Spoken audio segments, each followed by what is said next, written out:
Selamat pagi, saudara-saudara yang terkasih. Mari kita mengawali kehidupan kita hari ini dengan kita akan merenungkan sabda Tuhan. Pagi ini, mari kita mengawalinya dengan berdoa. Mari kita berdoa. Terima kasih ya Tuhan, karena Tuhan mengizinkan kami beristirahat sepanjang malam. Dan pagi ini Tuhan menganugerahkan kehidupan yang baru untuk kami nikmati.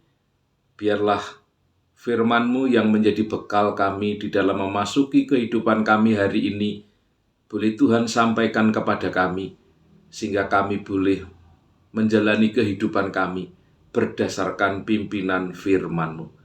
Ya Roh Kudus, tolonglah setiap kami, di dalam kami boleh membaca dan merenungkan sabda-Mu. Di dalam nama Tuhan kami Yesus Kristus, kami berdoa. Amin. Saudara-saudara, mari kita membaca firman Tuhan dari Injil Yohanes pasalnya yang ke-8, ayat 57 sampai dengan ayat 59. Injil Yohanes pasalnya yang ke-8, ayat 57 sampai ayatnya yang ke-59, yang mengatakan demikian. Maka kata orang-orang Yahudi itu kepadanya, "Umurmu belum sampai 50 tahun, dan engkau telah melihat Abraham?" Kata Yesus kepada mereka, "Aku berkata kepadamu, sesungguhnya sebelum Abraham jadi, aku telah ada." Lalu mereka mengambil batu untuk melempari dia, tetapi Yesus menghilang dan meninggalkan bait Allah. Sampai sedemikian jauh pemberitaan firman Tuhan. Yang berbahagia adalah setiap kita yang mendengarkannya dan memelihara dalam hidup kita setiap hari. Saudara-saudara yang terkasih, saya memberi judul renungan kita pada pagi hari ini, yaitu umur melampaui deretan angka. Tentu dalam peristiwa hidup kita ada 3 peristiwa yang penting. Yang pertama adalah peristiwa kelahiran. Yang kedua adalah peristiwa pernikahan, bagi yang menikah tentunya. Dan yang ketiga adalah peristiwa kematian. Maka dari deretan kehidupan kita itu, saudara-saudara, ada umur. Dan biasanya ketika kita masih kecil, kita senang sekali merayakan ulang tahun. Karena kalau sudah bertambah umurnya, dari bayi menjadi anak-anak, wah, kita sudah sukacita, kita mengatakan, wah, umurnya bertambah, panjang umurnya, ya. Lalu kalau kita memasuki usia remaja, pemuda, apalagi menginjak dewasa, biasanya orang tidak suka kalau ditanya tentang umur. Ya, apalagi bagi mereka yang barangkali belum menikah, mungkin mereka tidak suka kalau ditanya tentang umur. Tapi kalau kita sudah menjadi orang tua, bahkan menjadi lanjut usia, ketika kita ditanya tentang umur, kita dengan sukacita, kita bahkan menjadi orang yang bangga ketika kita bercerita bahwa umur kita sudah puluhan tahun. Itu artinya kita diberikan umur yang panjang. Tuhan memberkati kehidupan kita. Dan itu satu kebanggaan di dalam pemeliharaan Tuhan. Maka ketika kita baca ayat-ayat ini, orang-orang berjumpa dengan Yesus di bait Allah. Memang pada waktu itu Tuhan Yesus sedang mengajar. Yang pertama tentang terang dunia. Ya, akulah terang dunia, itu di ayat-ayat sebelumnya, ayat-ayat awal. Lalu dia mengatakan, aku bukan dari dunia ini. Ya, dan pada bagian yang saya bacakan tadi, ayat-ayat terakhir dari pasal 8 yang mengatakan bahwa ia sudah ada sebelum Abraham. Orang-orang Yahudi, orang-orang yang menantikan Mesias itu, ketika mereka berdialog, bercakap-cakap dengan Tuhan Yesus, mereka minta tanda, maksudnya mereka minta mujizat. Sebagai pembuktian, sebagai tanda kalau Yesus itu memang adalah Mesias. Dan Yesus sudah melakukan itu berulang-ulang. Ya, maka di dalam pengajarannya kemudian dia mengatakan bahwa sebetulnya keberadaannya atau eksistensinya itu sudah ada sebelum Abraham. Ya, perkataan Tuhan Yesus ini tidak mereka pahami. Orang-orang Yahudi hanya memahami Yesus secara jasmaniah manusia.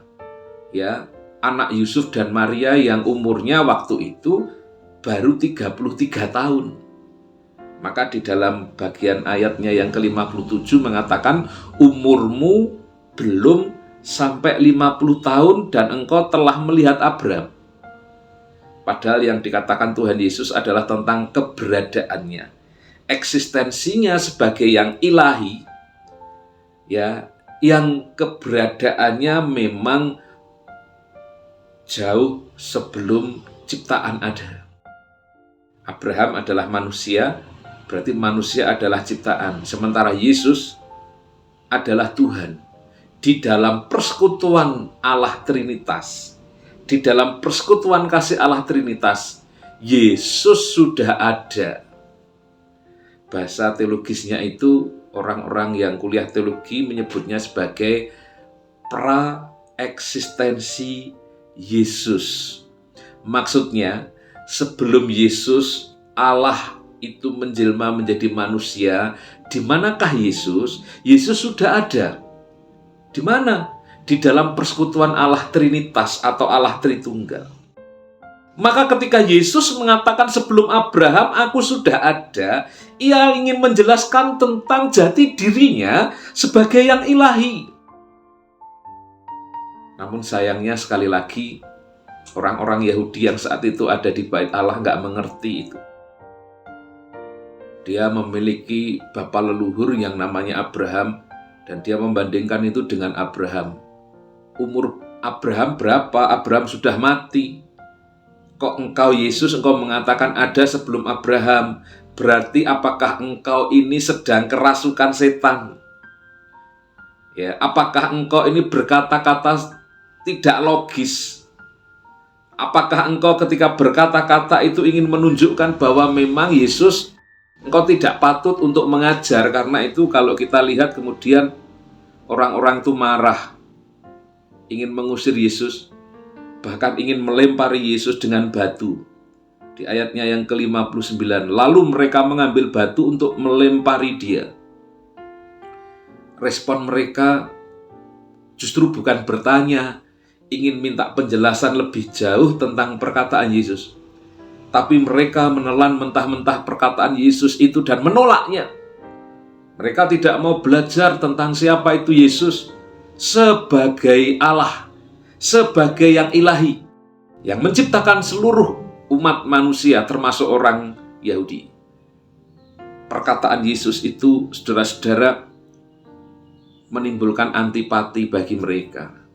Karena mereka sedang membandingkan ketokohan Abraham dengan Yesus.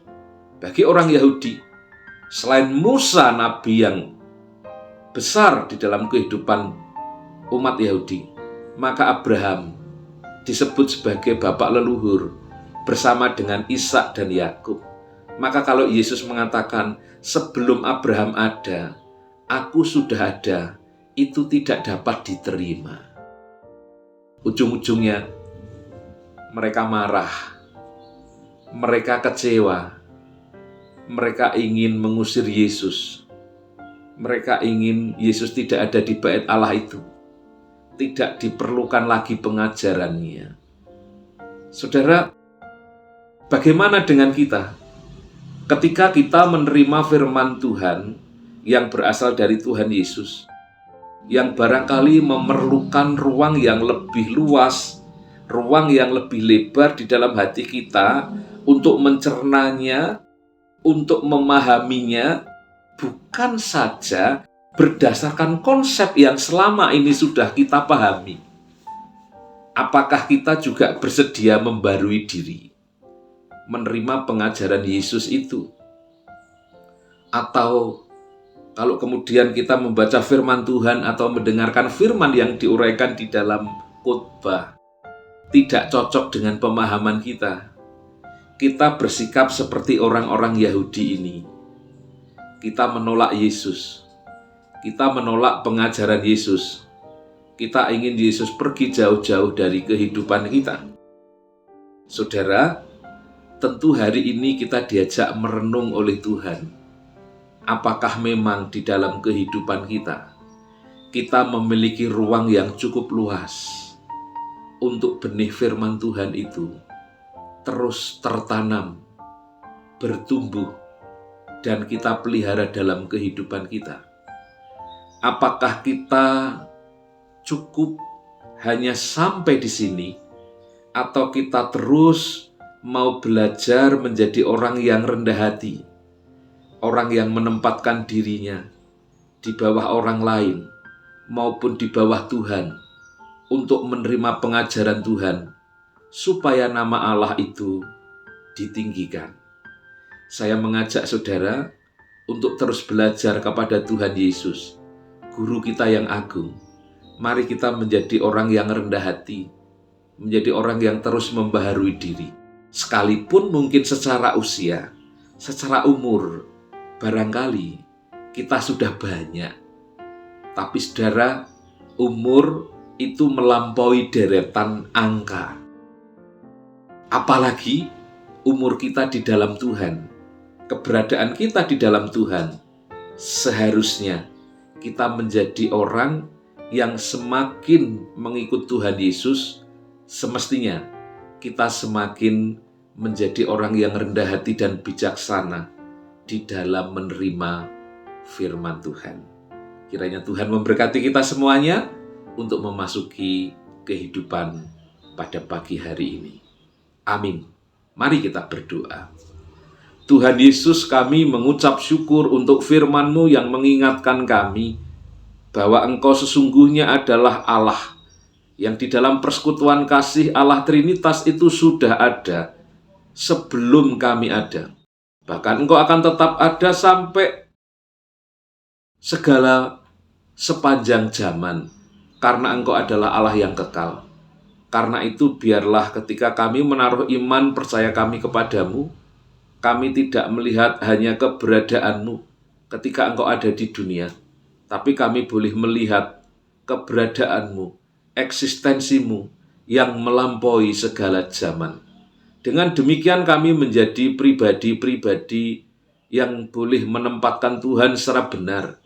Engkau adalah Allah kami yang patut kami andalkan, sehingga kami mempercayakan diri kepadamu. Tuhan Yesus, Allah yang kekal, peliharalah hidup kami dengan memberikan kami kerendahan hati, sehingga kami mau belajar kepadamu tiap-tiap hari, sehingga kami boleh menyerupai Engkau. Terima kasih ya Tuhan. Saudara-saudaraku yang terkasih, arahkanlah hatimu kepada Tuhan dan sambutlah berkat-Nya. Damai sejahtera Allah yang melampaui segala akal akan memelihara hati dan pikiranmu di dalam Kristus Yesus. Damai sejahtera yang mengalir dari Allah Bapa, Putra, dan Roh Kudus akan menyertaimu sekarang dan selamanya. Amin. Salam sehat Bapak Ibu, selamat beraktivitas. Tuhan memberkati kita semuanya. Shalom.